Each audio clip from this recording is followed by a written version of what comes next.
Hi friends, எல்லோரும் என்னோடய போன வீடியோ பார்த்துட்டு நிறைய பேர் என்கிட்ட கேட்டீங்க. என்ன அப்படின்னா, இந்த மாதிரி நீங்கள் போட்டிருக்கீங்க, அதோட சிட்டு டீட்டெயில்ஸ் சொல்லுங்கள் அப்படின்னு.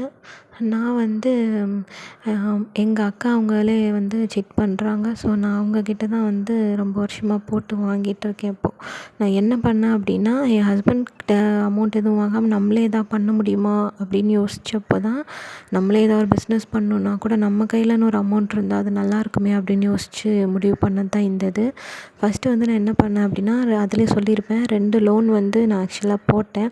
அந்த 2 லோன்லேயும் அந்த அமௌண்ட்டை அப்படியே சிட்டில் போட்டேன். போட்டதுக்கு என்ன அப்படின்னா, எனக்கு மந்த்லி 10,000 கிட்ட வந்தது. அந்த 10,000 வாங்கி அப்படியே நான் என்ன பண்ணிட்டேன், இந்த லோனை ஃபினிஷ் பண்ணிட்டே வந்துட்டேன். இப்போ எனக்கு இனிமேல் வர அமௌண்ட்டு அந்த 10 ரூபா முழுசாக வருது இல்லையா, ஸோ அது எல்லாமே எனக்கு ப்ராஃபிட் தான். இப்போ நான் என்ன பண்ணணும் அப்படின்னா, நான் சேர்ந்தப்போ 10,000 சிட் பிடிச்சாங்க. இப்போ சின்ன சின்னதெலாம் நிறையா வேணாம் அப்படின்ட்டு அதை கழிச்சிட்டு இப்போ 3 அமௌண்ட்டில் மட்டும் போட்டுட்ருக்காங்க. இதில் என்ன அப்படின்னா, 30,000 நம்ம முதல்லே ஸ்டார்டிங்கில் கட்டுற மாதிரி இருக்கும். அந்த 30,000 பாண்டு மாதிரி எழுதி நமக்கு கொடுத்துருவாங்க. அதாவது நம்ம டீட்டெயில்ஸ் அவங்க டீட்டெயில்ஸ்லாம் போட்டு கொஞ்சம் டீட்டெயில்ஸ் ஃபில் பண்ணிவிட்டு பாண்டு மாதிரி கொடுத்துருவாங்க. அந்த 30,000 இப்போது ஸ்டார்ட் பண்ணுறாங்க. 30,000 நம்ம கட்டிட்டோம் அப்படின்னா, அந்த பாண்டில் எல்லாமே மென்ஷன் பண்ணியிருப்பாங்க. அது மாதம் 3,000 வட்டி வரும் நமக்கு அக்கௌண்ட்டில். இல்லை நேராக உங்களோட விருப்பம் தான். 3,000 வட்டி வந்துடும். அதுக்கப்புறம் அந்த 6 மாதம் வரைக்கும் அந்த 3,000 வந்துகிட்டே இருக்கும். 6ஆவது மாதம் நம்ம பாண்டு நம்மக்கிட்ட கொடுக்குறாங்க இல்லையா, அந்த பாண்டை அவங்கக்கிட்ட கொடுத்துட்டு நம்ம நம்ம 30,000 நம்ம வாங்கிக்கலாம். வாங்கிட்டு அதுக்கப்புறம் நம்ம வேணும், எங்களுக்கு இன்னும் நீங்கள் கொடுக்கணும் அப்படின்னா, நம்ம அவங்கக்கிட்ட திரும்ப அதாவது ரினிவல் பண்ணுற மாதிரி இன்னும் ஒரு 6 மாதம், இன்னொரு 6 மாதம், அப்படி 6 மாதத்துக்கு ஒரு தடவை.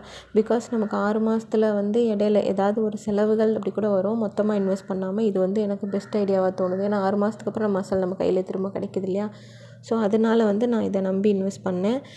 எனக்கு இப்போ 2 வருஷத்துக்கிட்ட முடிஞ்சிடுச்சு. இப்போ நான் லோனும் ஃபினிஷ் பண்ணிட்டேன். இப்போ இனிமேல் வர அமௌண்ட் எல்லாமே எனக்கு ப்ராஃபிட்டு தான். இப்போ நான் என்ன பண்ணலான்னு யோசிச்சிருக்கேன் அப்படின்னா, எனக்கு வர 10,000 கொஞ்சம் சேர்த்து வச்சு ஒரு 5 மாதம் சேர்த்து வச்சோம் அப்படின்னா, திரும்ப ஒரு 50Kல இன்வெஸ்ட் பண்ணலாம். அதில் ஒரு 5,000 கிடைக்கும். ஸோ அதுக்கப்புறம் 15 கிடைக்க ஆரம்பிச்சிடும் இல்லையா. ஸோ அந்த மாதிரி கொஞ்சம் அமௌண்ட்டை பெருக்கிக்கலாம் அப்படின்னு சொல்லிட்டு அந்த ஐடியா வச்சுருக்கேன். நான் பேசிக்காக கொஞ்சம் அக்கௌண்ட்ஸ் படிச்சிருக்கேன். ஸோ அதனால் இந்த மாதிரி பண்ணால் யாருக்கும் எதிர்பார்க்கவும் தேவையில்ல, நமக்கான ஒரு அமௌண்ட்டும் வரும் இல்லையா. ஸோ அதனால் நான் மகளிர் குழு நம்பி இறங்குனேன். ஸோ அதில் எனக்கு கிடைச்சது தான் இவ்வளோ பெரிய இது. இப்போ நான் இனிமேல் அமௌண்ட் சேர்த்து சப்போஸ் நான் ஸாரீ ரீசெல்லிங்கும் பிஸ்னஸ் பண்ணிகிட்ருக்கேன். நான் சோப்பு, இந்த ஹெர்பல் ப்ராடக்ட்ஸும் லைசன்ஸ் வாங்கி அதுவும் பண்ணிகிட்ருக்கேன். ஸோ என்னோடய வேலைக்காக இந்த அமௌண்ட்லேருந்து சின்னதாக எதாவது எடுக்கலாம், இல்லை விரிவுபடுத்தலான்னா கூட இதை சூஸ் பண்ணிக்கலாம். ஹஸ்பண்ட் கை எதிர்பார்க்காம இவ்வளோ பெரிய அமௌண்ட் ரெடி பண்ணுறது ரொம்ப சந்தோஷமாக தான் இருக்குது. பிகாஸ் இதுவும் நம்பிக்கையான ஒரு இடத்துல போட்டு நமக்கு அமௌண்ட் வருது அப்படிங்கிறப்போ அது ஒரு நல்லது தான். அதுக்கப்புறம் என்ன பண்ணலாம் அப்படின்னு பார்த்தீங்கன்னா, இந்த அமௌண்ட்டை வச்சு என்ன பண்ணலாம் அப்படின்னு யூஸ்ஃபுல்லாக எதாவது எடுக்காமல் எதாவது பண்ணலாம் அப்படின்னா, கோல்டு சிட்டு போடலாம். நீங்கள் மோஸ்ட்லி கோல்டு ஷீட்டில் இன்வெஸ்ட் பண்ணுங்கள். எல்ஐசி பாலிசி இருக்குது தெரியுமா, அந்த மாதிரி கட்டுங்க. பிகாஸ் அதுவுமே பின்னாடி நல்ல யூஸ்ஃபுல்லு. நகை இப்போ நல்ல ரேட் போயிட்டுருக்கனால அதுவுமே நல்ல ப்ராஃபிட் தான் இனிமேல் போக போக. தற்காலிகமாக கையில் ஒரு மாதத்துக்கு ஒரு மாதம் நிறைய டிஃப்ரென்ஸ் இருக்குல்ல. ஸோ அதனால் எனக்கு இந்த மாதத்தோட லோன் முடிஞ்சிருச்சு ஆக்சுவலாக. அதனால் இனிமேல் நமக்கு அடுத்து என்ன செய்யலாம். நான் இப்போ கோல்டு சிட்டும் எல்ஐசி மட்டும்தான் பிளான் பண்ணி வச்சுருக்கேன். இந்த வீடியோ கண்டிப்பாக உங்களுக்கு யூஸ்ஃபுல்லாக இருக்கும். முடிஞ்சால் நம்ம சேனலை சப்ஸ்கிரைப் பண்ணிக்கோங்க. தேங்க்யூ.